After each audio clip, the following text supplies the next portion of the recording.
Hello dear students, welcome to our YouTube channel.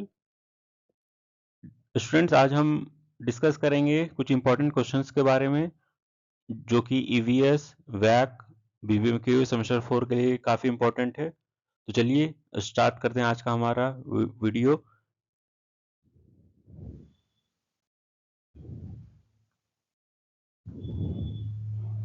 तो हमारा first question है, what does the term environment primarily refer to. यानी इसमें से कौन सा ऑप्शंस जो है वो एनवायरनमेंट को अच्छे से डिफाइन करता है, यानी एनवायरनमेंट को अच्छे से डिफाइन करता है। ठीक है, तो ऑप्शन है only the natural world, the surrounding including both natural and human made aspects, only human made structures, और ऑप्शन डी है ओनली लिविंग ऑर्गेनिजम्स। तो इसका जो बेस्ट सुटेबल आंसर है वो हमारा बी ऑप्शन है, option B, the surrounding including both natural and human made aspect. अब सबसे पहले ये समझते हैं कि एनवायरनमेंट होता क्या है। तो our surroundings is called environment. अगर हम सिंपल से टर्म में बात करें कि एनवायरनमेंट मीन्स क्या होता है, तो our surroundings, where we live, है ना, हम जहाँ पे रहते हैं, तो हमारा आसपास का जो सराउंडिंग्स है उसे हम एनवायरनमेंट कहते हैं। अब एनवायरनमेंट दो तरह का होता है, एक होता है नेचुरल एनवायरनमेंट और एक होता है मैन मेड या ह्यूमन मेड एनवायरनमेंट, जिसको हम एंथ्रोपोजेनिक भी बोलते हैं। ठीक है, नेचुरल एनवायरनमेंट वैसे एनवायरनमेंट को कहते हैं जो कि वो नेचर में अपने आप यानी कि सेल्फ वो सस्टेन कर रहा है, या सेल्फ सेल्फ यानी खुद से वो बना है। और मैन मेड एनवायरनमेंट वैसे एनवायरनमेंट को कहते हैं जिसको हम जिसपे ह्यूमन का इंटरफेरेंस होता है और उसमें ह्यूमन अपने हिसाब से चेंजेस करते हैं और बनाते हैं, तो वैसे हम उसे ह्यूमन मेड या मैन मेड एनवायरनमेंट कहते हैं। अब एनवायरनमेंट जो है उसके दो बेसिक कंपोनेंट हैं, एक है बायोटिक कंपोनेंट और एक है एबायोटिक कंपोनेंट। बायोटिक कंपोनेंट वैसे कंपोनेंट को कहते हैं जो जिसमें लिविंग थिंग्स होते हैं, और एबायोटिक कंपोनेंट्स वैसे कंपोनेंट्स को कहते हैं जिसमें नॉन लिविंग थिंग्स इंक्लूड होता है। ठीक है, तो इस क्वेश्चन का हमारा जो सही आंसर है वो ऑप्शन बी है, इसलिए क्योंकि the surroundings including both natural and man made aspects, हम एनवायरनमेंट में दोनों चीज को देखते हैं, नेचुरल को भी देखते हैं और मैन मेड को भी देखते हैं, तो इसलिए हमारा जो करेक्ट ऑप्शन होगा वो बी होगा। ठीक है, नेक्स्ट क्वेश्चन है कि which of the following is a biotic component of the environment. इसमें से कौन सा कंपोनेंट है वो हमारा बायोटिक कंपोनेंट है, मीन्स कौन सा ऑप्शन है जो बायोटिक कंपोनेंट है। तो सॉइल है, वाटर है, प्लांट है और एयर है, तो इसका बेस्ट आंसर होगा, सुटेबल आंसर होगा प्लांट। ठीक है, प्लांट क्या है, बायोटिक है। ठीक है, यानी कि लिविंग थिंग्स है। ए बायोटिक कंपोनेंट इंक्लूड विच और एक्सेप्ट, इसमें से कौन सा ऑप्शंस होगा जो कि ए बायोटिक कंपोनेंट होगा, बस एक को छोड़कर। ठीक ना, तो मिनरल्स, सनलाइट और एनिमल्स और वाटर। तो मिनरल्स, सनलाइट और वाटर ये तीनों कैसा है, ए बायोटिक है। बस ऑप्शन हमारा सी जो है एनिमल्स है वो बायोटिक कंपोनेंट है। विच of the following is not a type of ecosystem, इनमें से कौन सा ऑप्शन होगा जो इकोसिस्टम का टाइप नहीं होता है। तो ऑप्शन डी इसका करेक्ट आंसर है, यानी स्पेस। ठीक है, स्पेस हमारा क्या है, इकोसिस्टम में नहीं आता है वो। क्लियर है बात। चलिए अब हम नेक्स्ट स्लाइड पे चलते हैं कि the study of relationship between living organisms and the environment is. ठीक है, यानी कि इसमें से कौन सा ऑप्शन है जो स्टडी के बारे में बोलता है, किसके स्टडी के बारे में, लिविंग ऑर्गेनिजम्स और उसके एनवायरनमेंट के स्टडी के बारे में। तो लिविंग ऑर्गेनिजम्स और उसके एनवायरनमेंट के रिलेशनशिप को हम इसमें स्टडी करते हैं इकोलॉजी में, मतलब option D, sorry option B. B हमारा क्या है, करेक्ट आंसर होगा, यानी ecology. Which of the following is an example of terrestrial ecosystem, इनमें से कौन सा ऑप्शंस है जो कि टेरेस्ट्रियल इकोसिस्टम का एग्जांपल है। तो इसका करेक्ट आंसर है डेजर्ट, यानी सी। डेजर्ट हमारा कैसा है, टेरेस्ट्रियल इकोसिस्टम है। बाकी ओशियन, रिवर और लेक ये कैसा है, एक्वाटिक इकोसिस्टम है। अब डिफरेंस समझ लीजिए एक्वाटिक और टेरेस्ट्रियल इकोसिस्टम में। तो टेरेस्ट्रियल इकोसिस्टम हम वैसे इकोसिस्टम को कहते हैं जो कि लैंड में प्रेजेंट होते हैं, यानी जमीन में होते हैं, उसे हम टेरेस्ट्रियल इकोसिस्टम कहते हैं। जो पानी में यानी वाटर बॉडीज में होते हैं उसे हम एक्वाटिक इकोसिस्टम कहते हैं। ठीक है, नेक्स्ट क्वेश्चन है हमारा कि aquatic ecosystem includes all except, aquatic ecosystem जो है इनमें से कौन सा होता है बस एक को छोड़कर। ठीक है, तो option C is the correct answer, यानी माउंटेन्स जो है वो हमारा एक्वाटिक इकोसिस्टम नहीं है। एक्वाटिक इकोसिस्टम नहीं है, वो हमारा कैसा इकोसिस्टम है, टेरेस्ट्रियल इकोसिस्टम है। बाकी ओशियंस, रिवर, लेक्स ये हमारा एक्वाटिक इकोसिस्टम है। नेक्स्ट क्वेश्चन है which ecosystem is characterised by low rainfall and extreme temperature.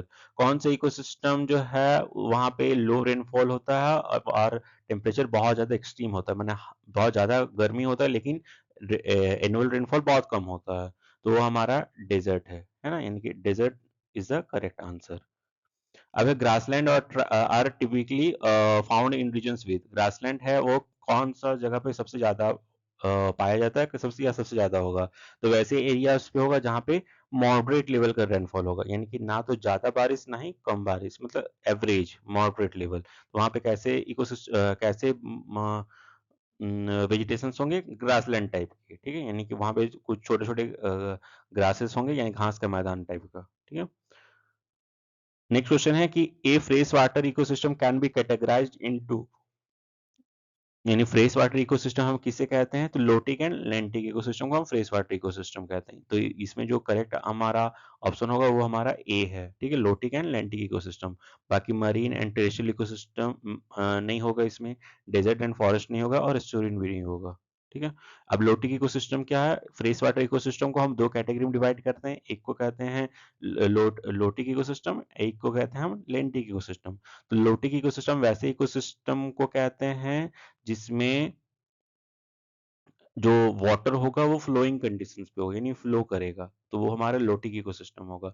लेंटिक ecosystem में वाटर जो हमारा स्टैंडिंग होगा, जैसे लेक्स हो गया, पॉन्ड हो गया, तो ये सब जितने भी एग्जांपल हैं वो लेंटिक इकोसिस्टम के हैं। और लोटिक इकोसिस्टम के एग्जांपल कौन कौन से हैं, स्ट्रीम्स हो गया, रिवर्स हो गया, जो कि फ्लो कर रहे हैं, जो जिसका पानी बह रहा है ना।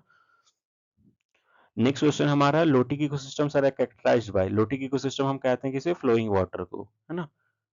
Lentic ecosystems are refer to lakes and ponds, यानी कि स्टैंडिंग जो होता है, ठीक है। तो आप याद रखेंगे कि lotic ecosystem is flowing water, lentic ecosystem मतलब स्टैंडिंग वाटर और स्टैग्नेंट वाटर, यानी जो जो पानी स्थिर है, ठीक है। नेक्स्ट क्वेश्चन है कि marine ecosystem covers approximately what percent of the earth surface, marine ecosystem जो है वो हमारे अर्थ को कितना परसेंट कवर किया हुआ है, तो 70%, तो C is the correct answer, ठीक है, यानी 70%। Estuaries are important because they, estuaries जो होता है वो इम्पोर्टेंट होता है, अब क्यों इम्पोर्टेंट होता है, बिकॉज सपोर्ट डाइवर्स इकोसिस्टम, ये क्या सपोर्ट करते हैं, डाइवर्स इकोसिस्टम, यानी कि सबसे ज्यादा रिच बायोडाइवर्सिटी जोन होता है ये, ठीक है, जहाँ पे बहुत ज्यादा एंडेमिक स्पीसीज भी पाया जाता है, ठीक है, तो ये क्या है, support diverse ecosystem. Next question है हमारा कि the basic unit of ecosystem is, ecosystem का जो है वो बेसिक यूनिट कौन सा होगा, तो इंडिविजुअल्स, ठीक है, यहाँ पे यानी कि ऑप्शन सी इंडिविजुअल। अब बात करते हैं कि इकोसिस्टम का बेसिक यूनिट हम इंडिविजुअल क्यों कहें, ये हम ऑप्शंस के अकॉर्डिंग देख रहे हैं, ऑप्शन हमारा है कम्युनिटी, पॉपुलेशन, इंडिविजुअल, बायोस्फीयर, ठीक है, तो इसका जो बेसिक यूनिट क्या है, इंडिविजुअल्स हो गया, ठीक है। अगर ऑप्शंस दूसरा कुछ होता तो हम दूसरा कुछ करते हैं, ठीक है, यानी जहां बेसिक यूनिट मतलब कि जहां से वो स्टार्ट हो रहा है ना, तो ऑप्शन के अकॉर्डिंग हमको देखना है। नेक्स्ट क्वेश्चन है विच of the following is a producer in ecosystem, ecosystem में कौन सा है इसमें ऑप्शन जो कि प्रोड्यूसर कहलाता है, प्रोड्यूसर होता है, तो ग्रास, ग्रास, ठीक है ना, ग्रास क्या करता है, फोटोसिंथेसिस प्रोसेस करता है, जिस कारण से हम उनसे क्या कहते हैं, प्रोड्यूसर कहते हैं। अब consumer is in an ecosystem are primarily, consumers क्या होते हैं, तो कंज्यूमर्स में एनिमल्स हैं, प्लांट प्रोड्यूसर है, फंगी डिकम्पोजर है, बैक्टीरिया डिकम्पोजर है, तो इसका बेस्ट आंसर क्या होगा, एनिमल्स, एनिमल्स क्या है, कंज्यूमर है, कंज्यूमर का मतलब क्या होता है, कंज्यूम करना, ठीक है। नेक्स्ट क्वेश्चन हमारा in a food chain herbivores are, herbivores क्या होते हैं, तो हर्बीवोरस हमारा क्या है, प्राइमरी कंज्यूमर है, ठीक है, प्राइमरी कंज्यूमर मतलब कि जो डायरेक्टली प्रोड्यूसर को फीड करते हैं उसे हम प्राइमरी कंज्यूमर कहते हैं, ठीक है। नेक्स्ट क्वेश्चन हमारा कि the sequence of organism through which energy flow in an ecosystem is known as, यानी कि इकोसिस्टम में एनर्जी का फ्लो होता है उस सीक्वेंस को हम क्या कहते हैं, तो उसे हम फूड चेन कहते हैं, यानी सीक्वेंशियल अरेंजमेंट है ये, यानी सीक्वेंस में होगा ये, ठीक है, ये एक सीक्वेंस में होगा, तो इसे हम क्या कहते हैं, फूड चेन कहते हैं। और फूड वेव क्या होगा, group of food chains is called food web, है ना, यानी a network of different food chain is called food web, ठीक है, तो दोनों अंतर है। फूड चेन जो है वो हमारा कैसा, तो सिंपल फॉर्म होता है, लेकिन फूड वेव होता है वो थोड़ा कॉम्प्लेक्स फॉर्म होता है, और दोनों में एनर्जी का फ्लो होता है इकोसिस्टम में, ठीक है। नेक्स्ट क्वेश्चन हमारा, ए food web is, food web क्या है, तो फूड वेव हमारा क्या है, एक complex network interconnected food chains, है ना, यानी अलग अलग टाइप के फूड चेन का एक नेटवर्क है फूड वेव। ठीक है। नेक्स्ट क्वेश्चन है which organism is at the top of the food chain. Food chain में कौन सा ऑर्गेनिज्म जो है वो सबसे टॉप पे होता है? तो प्रोड्यूसर सबसे नीचे होगा, यानी उसका बेस में होगा, फिर इसे प्रोड्यूसर को जो फीड करेगा वो कौन होगा? कंज्यूमर, फिर ये प्राइमरी कंज्यूमर, फिर सेकेंडरी कंज्यूमर, और जो ऊपर में टॉप कंज्यूमर होगा या टॉप कार्निवोरस होगा उसे हम अपेक्स प्रेडेटर कहते हैं, जिसे और कोई नहीं खा सकता या डायरेक्टली उसको कंज्यूम और कोई नहीं कर सकता है, तो उसे हम अपेक्स प्रेडेटर कहते हैं। The pyramid of energy is always, ecosystem में पिरामिड ऑफ एनर्जी जो होता है वो हमेशा कैसा होता है? अपराइट होता है। अपराइट मतलब सीधा होता है। ठीक है, यानी कि पिरामिड ऑफ एनर्जी जो होगा वो हमेशा कैसा होगा? सीधा होगा, यानी इस तरह का। ये हमारा हुआ अपराइट, और अगर ये उल्टा हो गया तो ये हमारा हो जाएगा इरेक्ट या उल्टा। ठीक ना, ये हमारा अपराइट। तो इकोसिस्टम में एनर्जी जो होगा वो क्या होगा? हमेशा यूनिडायरेक्शनल चलेगा। यूनिडायरेक्शनल मतलब लीनियर, एक ही दिशा में, एक ही डायरेक्शन में। ठीक है, कभी भी इकोसिस्टम में एनर्जी जो है वो डिकम्पोजर से या अपेक्स कार्निवोर से नीचे प्रोड्यूसर तक नहीं आएगा एनर्जी। जब भी एनर्जी का फ्लो होगा वो हमेशा प्रोड्यूसर से कंज्यूमर्स, कंज्यूमर से डिकम्पोजर्स, तो ऐसे फ्लो होगा। ठीक है। नेक्स्ट क्वेश्चन है विच of the following is not a type of ecological pyramid. इसमें से कौन सा ऑप्शन है जो कि इकोलॉजिकल पिरामिड का टाइप नहीं है? तो पिरामिड में हमने पढ़ा है कि पिरामिड ऑफ नंबर्स भी होता है, पिरामिड ऑफ बायोमास भी होता है, और पिरामिड ऑफ एनर्जी भी होता है, बट पिरामिड ऑफ डाइवर्सिटी नहीं होता है। तो इस करेक्ट आंसर क्या होगा? पिरामिड ऑफ डाइवर्सिटी, यानी C option. The base of any ecological pyramid represent, किसी भी इकोलॉजिकल पिरामिड का जो बेस होता है उसे हम क्या कहते हैं? तो उसे हम प्रोड्यूसर कहते हैं। प्रोड्यूसर हमारा क्या होगा? नीचे में होगा, यानी ये मान के चलिए इकोलॉजिकल पिरामिड है तो यहाँ नीचे पे हो गया प्रोड्यूसर, फिर यहाँ पे होगा कंज्यूमर, फिर ठीक है, फिर होगा डिकम्पोजर, तो इस तरह से होता है। तो ये जो बेस होगा, नीचे का जो बेस है वो किस पे बना है? प्रोड्यूसर पे। तो producer is the correct answer. Next question है biomass in an ecosystem refers to. Ecosystem में हम बायोमास किसे कहते हैं? तो बायोमास होता क्या है? तो total mass of living organism, जो लिविंग ऑर्गेनिजम्स है उसका टोटल जो मास है उसे हम क्या कहते हैं? बायोमास कहते हैं। ठीक है। 26 क्वेश्चन नंबर में क्या है कि in the energy pyramid energy transfer between trophic levels is typically, यानी कि एनर्जी का जो फ्लो होता है इकोसिस्टम में वो टोटल कितने परसेंट ट्रांसफर होता है? ठीक है, तो हमेशा 10% होगा। ठीक है, यानी कि ये हुआ प्राइमरी कंज्यूमर, ये हुआ सेकेंडरी कंज्यूमर, ये टर्सरी कंज्यूमर, और ये हुआ प्रोड्यूसर। ठीक है, तो प्रोड्यूसर से प्राइमरी कंज्यूमर में 10%, फिर इससे इसमें जाएगा 10%, फिर इससे इसमें जाएगा ओनली 10%। तो जितना भी एनर्जी हो वो प्रोड्यूस करेगा ओनली 10% ही क्या होगा? ट्रांसफर होगा। बाकी जो एनर्जी होगा वो क्या होगा? लॉस कर जाएगा, एटीएफ फॉर्म में या रिस्पिरेशन के फॉर्म में या अपने मेंटेनेंस में या मेटाबॉलिक एक्टिविटीज में। ठीक है, तो ओनली 10% एनर्जी का क्या होता है? ट्रांसफर होता है।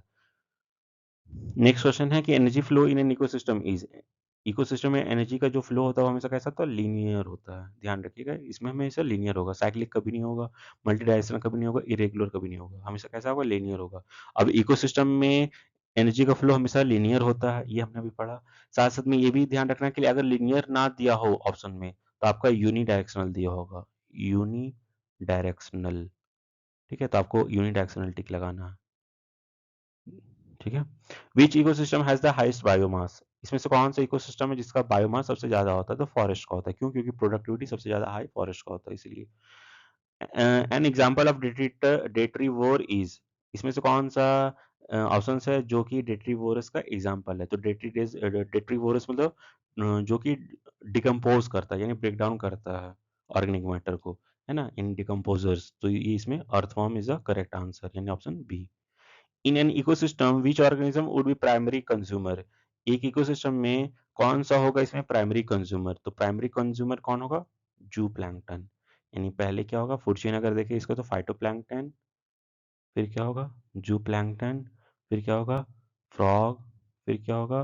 फिश, तो इस तरह से वो चलेगा। ठीक है, तो इसमें जो करेक्ट आंसर होगा हमारा क्या होगा? जू प्लैंकटन, फाइटोप्लैंक्टन, जू प्लैंकटन, फिर स्मॉल फिश, फिर लार्ज फिश, तो इस तरह से आगे बढ़ता है वो। ठीक है। नेक्स्ट क्वेश्चन है कि the term ecological niche refer to, इसमें से कौन सा ऑप्शन है जो इकोलॉजिकल नीड्स को डिफाइन करता है, यानी इस टर्म को डिफाइन करता है? तो पहले समझते हैं कि इकोलॉजिकल नीड्स होता है क्या है। तो इकोलॉजिकल नीड्स क्या होता है? किसी ऑर्गेनिजम्स का फंक्शन, यानी वो क्या फंक्शन शो करता है इन इकोसिस्टम में, तो उसे हम क्या कहते हैं? Ecological needs. और हैबिटाट क्या होता है? दो चीज आप याद रखेंगे, एक होता है नीड्स और एक होता है हैबिटाट।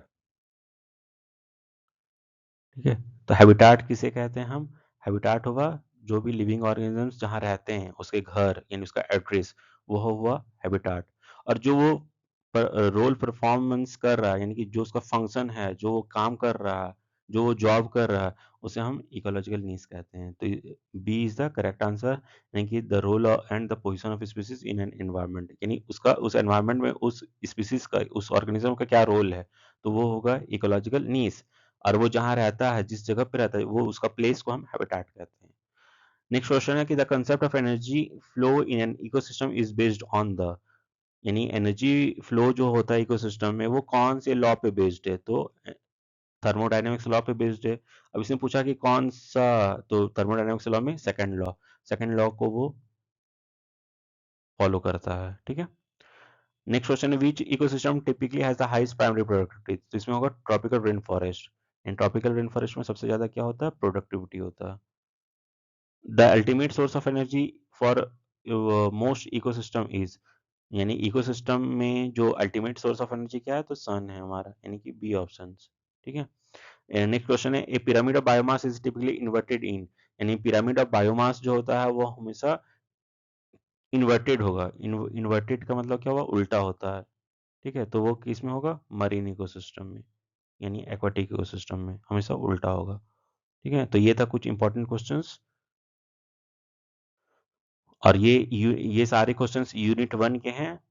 ईवीएस, वैक, बीबीएमक्यू के सिलेबस का यूनिट 1 इकोसिस्टम जो है, उसका ये सारे इंपॉर्टेंट क्वेश्चंस है। तो प्लीज़ आप लोग इसे रिवीजन कीजिए जितना हो सकता है। इसमें से बहुत सारे ऐसे क्वेश्चंस है कि आएंगे ही आएंगे, श्योर है। ठीक है, बाकी हमारे यूट्यूब चैनल से आप बने रहिए।